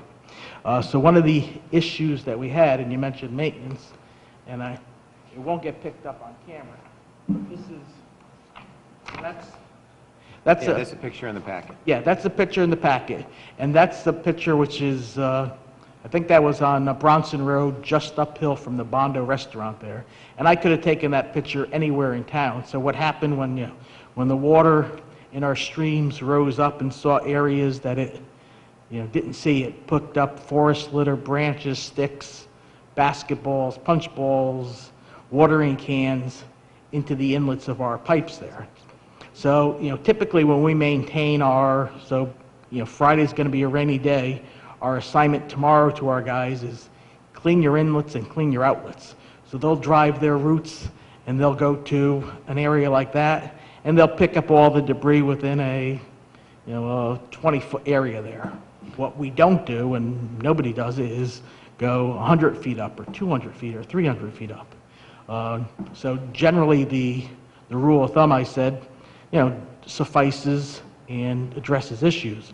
But when we get a storm like that, it dragged that. So between us possibly going further and more of an education campaign, once again, from street to street, it goes on private property. So, I don't think the town can maintain miles and miles of brooks and streams on private property. And I'll sort of step back a little. The good thing about detention is one thing we want to be careful of is not to get the water out as fast as possible.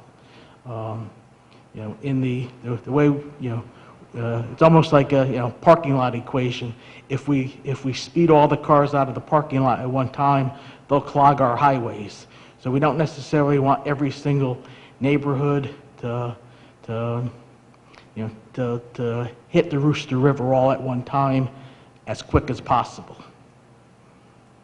I think, Joe, in talking to some of the residents, what they pointed out was that the flooding came in really fast, and 2 hours later it was gone. So your concept of retention, if it slows it down, maybe that peak is spread out over more time. We don't get that tidal wave effect. I know I learned from your description that Trumbull Shopping Park is part of this. So when 7 inches of rain hits that parking lot, and there's no stormwater retention on site, that all flows through to Rooster River. That's part of the wave of coming down. Fairchild Wheeler Golf Course. Normally you think of a golf course as kind of being green, grassy, and absorbing water. You pointed out to me that in this rain, this fast, with that topography, because of the hills of the course, you said the coefficient was 0.75 or something. Yep. So it's almost the same as 100% impervious surface. The water just runs off. So that was a lot more rain in a shorter period of time. So if we can find a way to retain that, slow that down, let it, if you will, filter out of the highways later, we basically avoid rush hour. And we don't have to expand I-95. We really control the cars and how they get onto I-95, so we don't get the traffic snarling that happened during this storm. And in our discussion with our counterparts from Bridgeport and Trumbull, they're taking a similar type approach and evaluating where they could update. So, I mean, that was what I was going to hit on when I put my hand up. This is a regional problem. We have flooding problems all across the town. The picture you have in the packet, I think, is from Mill River, not the Rooster River. It drains into the Mill River, correct? Yeah. So, all over town, not just in this one area, but regionally this has to be addressed because, Mike's right here. The Trumbull Shopping Mall, Fairchild Wheeler, the water comes up fast, and if the other towns aren't doing what they can to help it, we're cleaning up, other towns' garbage when it washes down to us, clogging up our roads. And Correct. The other reason it has to be coordinated, because we can do things that would hurt Bridgeport.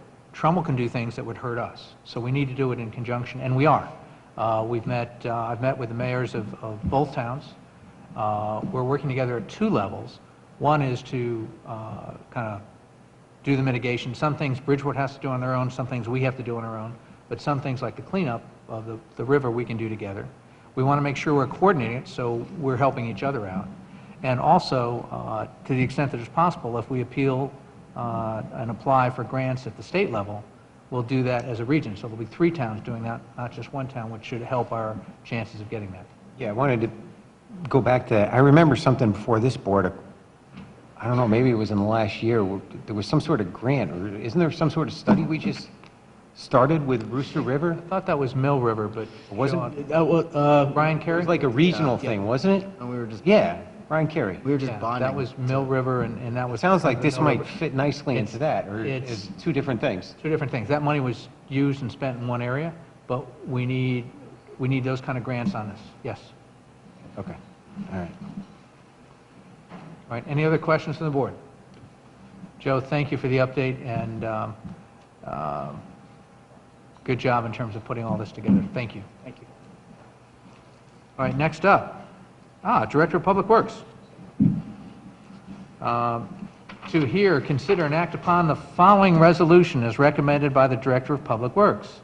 Whereas it is in the best interest of the Town of Fairfield Water Pollution Control Authority, the WPCA, to upgrade the Easton Turnpike Pump Station in Forest, Maine, in the Town of Fairfield. And whereas the cost to design said upgrade is $199,730, and whereas the WPCA appropriated and agreed to spend its own funds in the amount of $199,730 to pay said design costs, now therefore it is be it resolved that the first selectman of the Town of Fairfield is hereby authorized to expend in the name of and on behalf of the WPCA up to $199,730 to fund said design costs. And further resolved that the first selectman of the Town of Fairfield is authorized to enter into and sign contracts on behalf of the WPCA for purpose of completing the design work. May I have a motion to accept? I'll make a motion. A second. Second.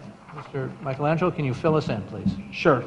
The Easton Turnpike Sanitary Sewer Pump Station is a pump station which services, it's literally at the front entrance to Sacred Heart University West Campus, which of course is the former G facility. It takes the sanitary sewer from that bowl area there, and it pumps it up the hill to the intersection of Easton Turnpike and Colonies, and from there it flows downhill all the way to our wastewater treatment plant.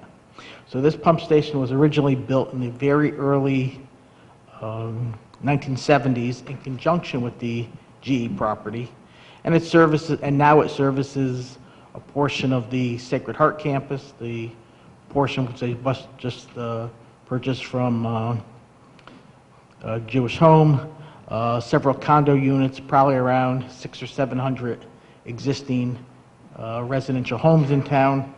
So the pump station, we have 8 sanitary sewer pump stations around town. This is our 3rd largest. It has always been next in line to be rehabbed. Since the original construction in the early 70s, there was some pump replacements about 20 years later, but basically all the equipment there is original. So it was always the next pump station to get upgraded in the schedule.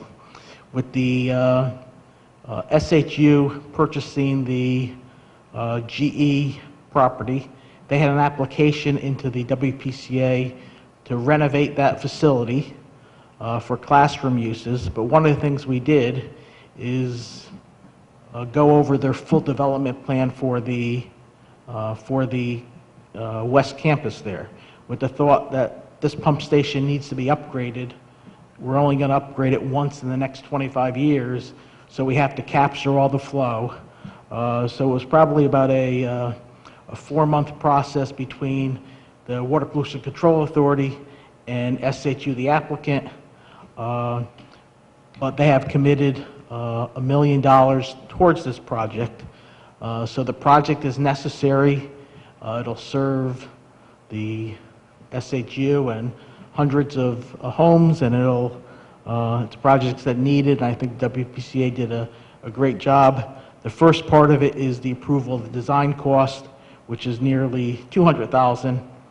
There is contingency in that, so even though it's not a round number, it's the proposal that we got with about $30,000 allowance for contingencies, fully funded by the Water Pollution Control Authority out of their fund balance. So as part of the approval process, it still must come to the town bodies for approval. Any other questions or comments from the board? Mr. Bates? Joe, thanks for the presentation. To my fellow selectmen, this has been kicking around on the Water Pollution Control Authority for a couple of weeks, a couple of meetings. And the necessity to move forward with this quickly is we're trying to work hand in hand with Sacred Heart to get certain parts of that campus up and running. They have a pretty aggressive timeline of what they want to meet for new housing and new facilities, and, you know, in the GE property. And I want to thank the Sacred Heart, the administration of Sacred Heart, because for them to tie into the system would cost how much, Joe? It was, you know, that original number was like 600,000? Correct, which they are still committed to paying that $600,000. Yes, $600,000. They're going above and beyond giving the town $1 million. And I was shocked when I heard that's how dedicated they are to this community. Of course, they have a vested interest to see this project go through because it will enable them to tie into the system. But still, for somebody like that to step forward and help us out, to help them, is just, I'd like to see more of that. I'd like to echo that and thank Dr. Patillo at Sacred Heart for stepping up. He is a man who's actively engaged in the community. They just did the tree lighting down there for the Stratfield neighborhood. After they took over the G, there was a lot of skepticism about what was going to happen there, and I think they have absolutely stepped up to the plate and become an integrated part of this community. I support this. Yeah, and I'll concur with both of you. The Sacred Heart has been actively looking for ways to partner with the town and how they can help Fairfield out. Certainly, when you look at the GE property and what they're doing, in essence, investing dollars in infrastructure that we would have to do at some point.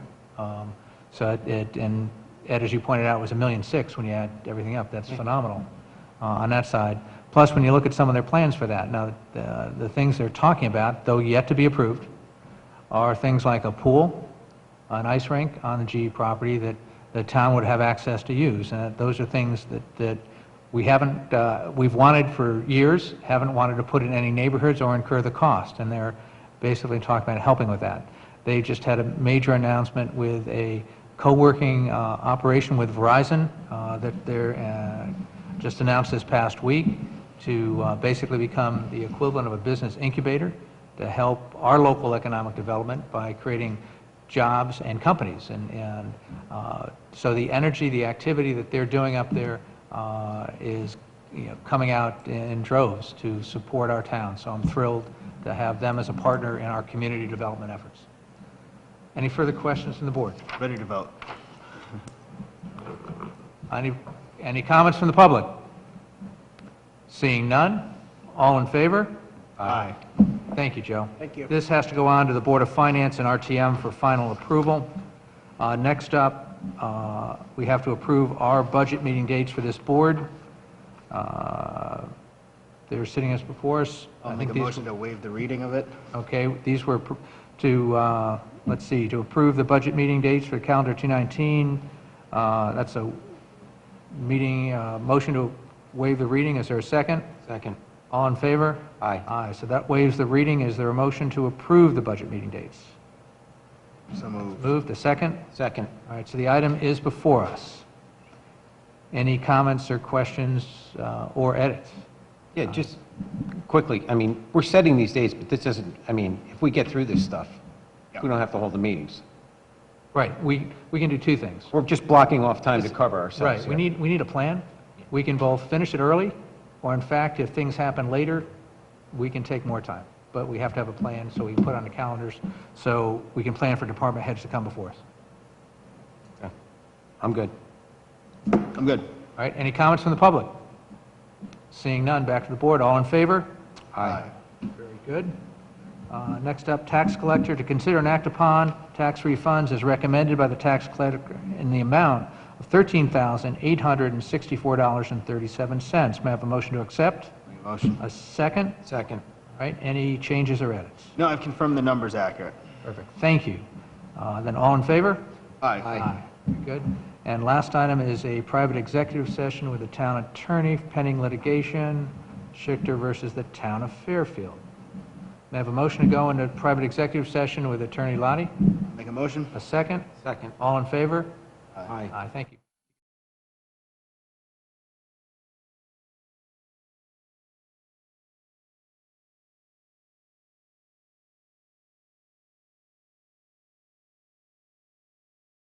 Public session. I'll make a motion. A second? Second. All in favor? Aye. We're now back in public session.